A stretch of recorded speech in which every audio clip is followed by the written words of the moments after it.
Daima here. Welcome back to our channel. If you're new around here, I am a mom of 9 kiddos, and our oldest will be 12 very soon, and our youngest is 7 months old. We homeschool, and we always have homeschooled our kids. And I thought that I would just do a quick video showing you guys the homeschool curriculum that we use for our group subjects.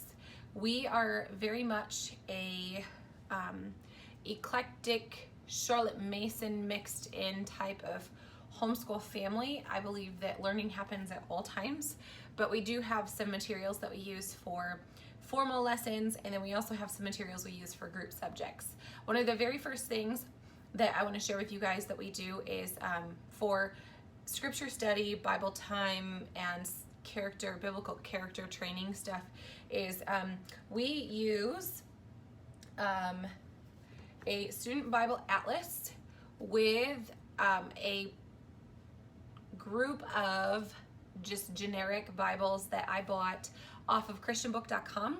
I was noticing as I had more readers that the kids who had different translations in their own personal Bibles were kind of getting annoyed trying to follow along with whoever was reading out loud that day.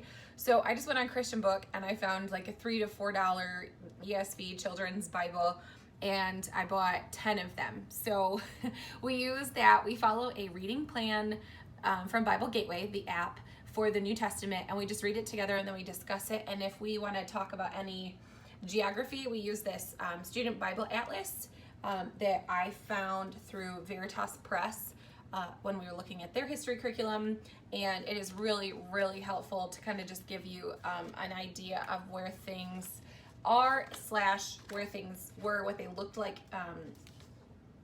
back in Bible times. So super helpful. And then on top of that, we also, the kids, okay, so for that, the kids are required to listen. The ones that can read are required to read a portion of it most days out loud to everybody. And they either write down a verse that sticks out to them, or they write down a picture or something just kind of to go with the overarching theme of whatever we read.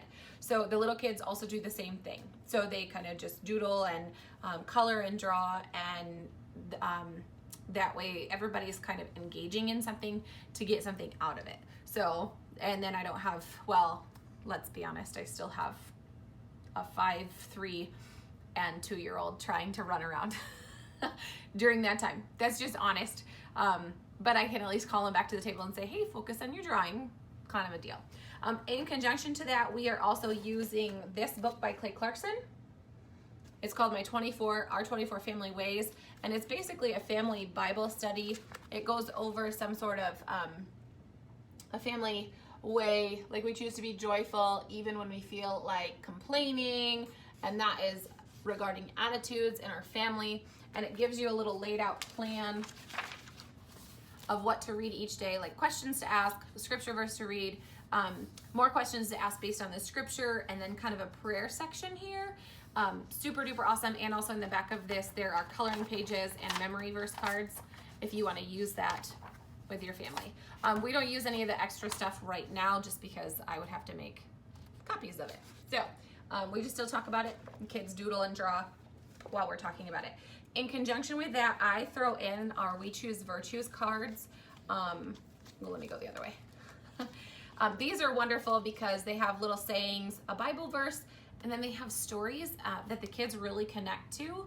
And the back of the parent cards gives you information on how to use it as a parent.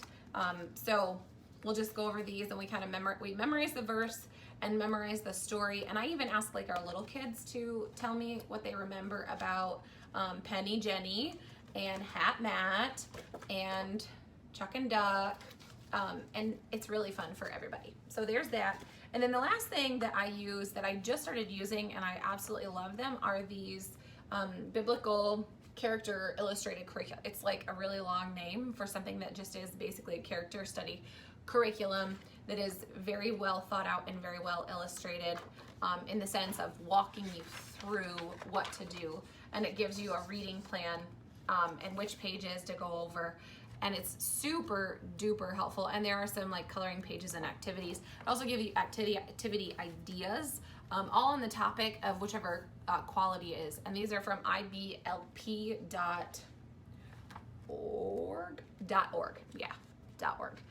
And they have all sorts of different ones, and they've proven to be super helpful when I'm having issues with attitudes about doing chores or doing taking care of a job that I've asked them to do that may not necessarily be their normal job. This study for on responsibility has come in way handy the last couple of weeks, because we are memorizing verses about working hard and diligence and obedience and all of those kinds of things that relate to responsibility. So that's what we use for Bible study. The next thing I'm going to do is, these items are still in their homes over there on the shelves and the walls, or on the wall. And I'm just going to show you where things are at right in their place and tell you what we use, and maybe hopefully just a little snippet about why we use it. So hang tight. Okay, so right here on this shelf and this shelf here are our history/geography and science materials. So right here, starting with history, we use Beautiful Feet books. And this year we are doing early American history. I picked the intermediate level because what I do is I teach to my oldest child, and then the younger kids pick up what they pick up. But Beautiful Feet books is literature based. So you'll have this as your teacher's guide here, and then this book comes as a spine for reading some stories, kind of as a landmark to reference back to. And then you go through reading all sorts of wonderful books. Some of these materials that are books that I found that I added, for example, when we get to things like George Washington, I grabbed George Washington's Breakfast and Guns for General Washington, and I also grabbed Phoebe the Spy, because these are other materials that are suggested in other levels or in other curriculums that come highly recommended. And my my older kids that can read, these are some independent reads for them. Or then, like, I found some for Abe Lincoln. I found one for my son, Meet Abe Lincoln, and then one for my daughter, Long Tall Lincoln. And then I also added the additional books that Beautiful Feet suggests. So Of Courage Undaunted, I added a book on what was the Lois and Clark expedition for my daughter. Let's see, The Amazing Impossible Erie Canal was an extra. I added an extra book on Harriet Tubman, actually 2. Did I add 2?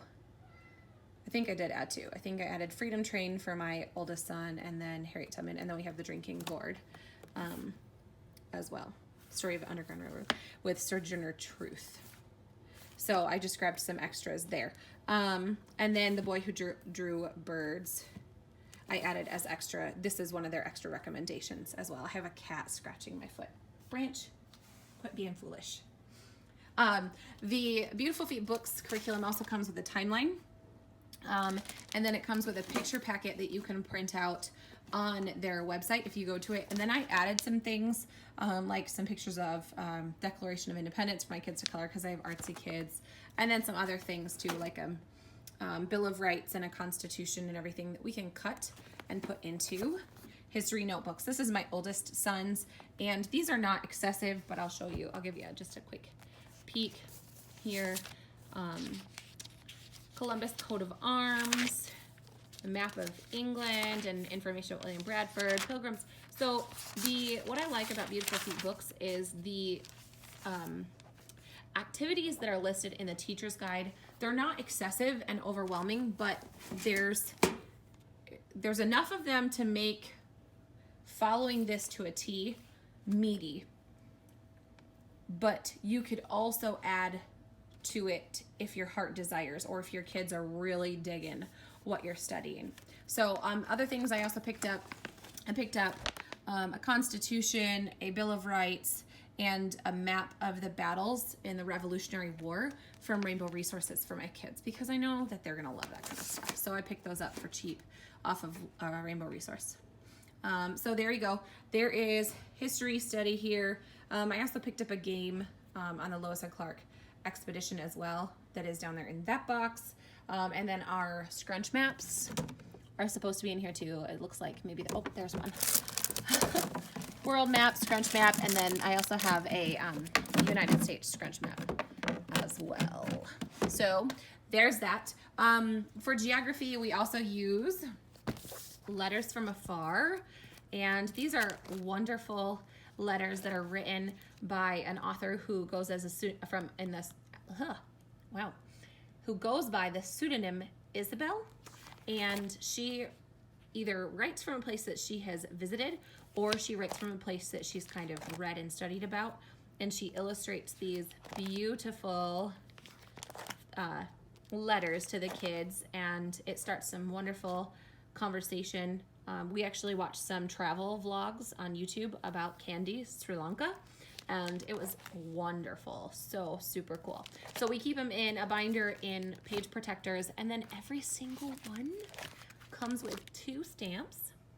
Super fabulous. And we just glue them on this page so we don't lose them. Otherwise, 9 kids, they would be missing immediately. Okay, so there's that for history. Then the next thing over here, I'll move on, is our science. Now, I'm not a huge like formal science kind of person. I prefer to just have the materials for the kids to look at their leisure, but I'm noticing that my older kids kind of crave a little bit of this semi-structure, I guess. So we are using Answers in Genesis. This is God's Design for Life. This is a teacher supplement. I have it just in case, but I don't use it often. And let's see, is it up in here? Yes. Okay, so we did this today, so it's in the back. So we're doing the human body unit, and I'm using this as a spine to get us talking about different parts of the human body and how they function. And then I have some supplemental materials down here on different parts of the body: respiratory system, things like the skeleton inside you, the human body scholastic, what happens to a hamburger, those kinds of things, your skin and mine. And I also grabbed some models that we'll go through as we get to each different thing. So I have one on the torso, the heart, brain and skull, skin, and the eye. There are more. These are just ones I kind of thought, okay, these would be really important. We also have a foam puzzle of the skeleton, and then names of the bones. And inside this box is a felt human body with the parts and organs. It's pretty fabulous. And then here's another book that we have, David McCulley's The Way We Work. This was suggested in a Charlotte Mason forum that I saw, so I grabbed it. And it's got really cool illustrations. Each of the kids have a science binder where if we write down anything or do any drawings or what have you, they can keep it in their binder. And then I do have some projects planned for this science study as well. So other subjects that we study are the poetry, art, let's see what else. Oh, and composers. Okay, so what we use for those things are, I have this A is for Art, Fine Art Alphabet book from Simply Charlotte Mason. This is more for my younger ones. And then back here, we have the book about Da Vinci from the Picture Study Portfolios. And my kids prefer to just see all the pictures at once. So I have this string hung up here where I just have all of the prints from the folder on a line, and we just kind of have went through and we've talked about each one and kind of the mood of each one and what our thoughts are on those different paintings. And then we also have read about Da Vinci in this booklet that they have, and there is a suggested like time frame and what have you, and there's also information about the different paintings to help you in guiding your kids through that discussion. So we'll put that in there. And then I also have Music Study with the Masters. I bought this used because I wasn't sure if it was going to be something we would like, but it does come with a booklet and a couple of CDs and things composed by Bach, and it's super great. And I've had this book for a really long time, so I just pulled this out so that we could read the little blurb about Johann Sebastian Bach. Super helpful. And then poetry, we're also using Simply Charlotte Mason for poetry. They suggest landing on one author for a long period of time. So here, let me pop this down here. and kind of show you. So it gives you a little bit of information about the poet, and then it gives you poems to read to your kids. So you don't have to go hunting for poems by certain people. Some suggestions is to have your kids draw while you're reading these poems or after you read the poem, to see like what they feel or think, what it spurs up in them when they hear the poem. And then here's like a suggested schedule in this section of the book as well. So that is what we use for group subjects and where they live. There you go, in our schooling resources room. So just a little bit of a disclaimer here at the end. Those are the subjects that we study as a group, but my kids do a lot of cooking. We do a lot of team cleaning and stuff around here, so they're learning a lot of life skills through those things and how to work together and how to apply things like this. But my other thought process I want to just share with you is that we do not do history, science, art study, composer study, and what else was the other one? I can't remember. I think that's it. We don't do all of those things every day. My goal, we school 4 days a week, year round. And we just take breaks as we need to.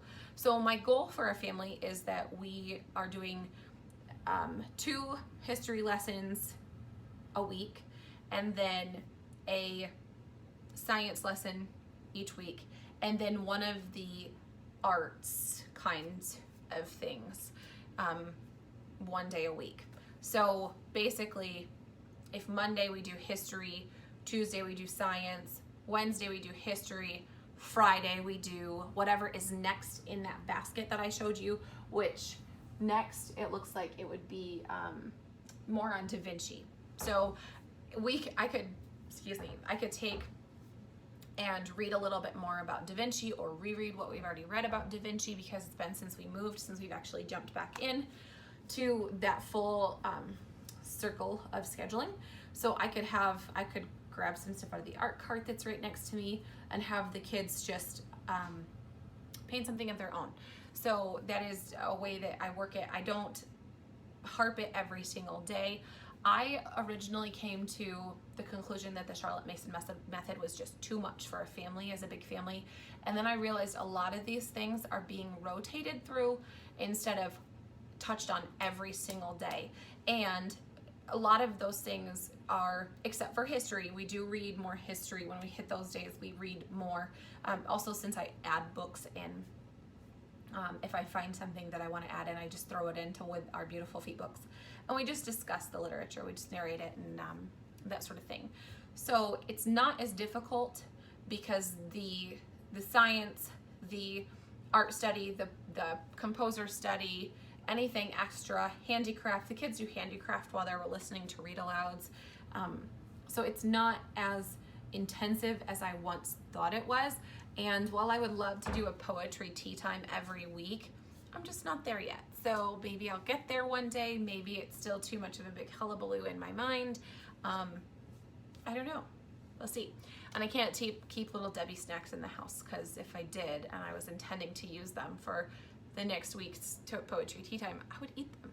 It's just the truth. So if you have any questions about anything that I shared in the video, leave a comment below. If not, then give this video a thumbs up. If you appreciated it, give it a thumbs down if you thought that it wasn't worth your time. And I will talk to you guys next time. Bye.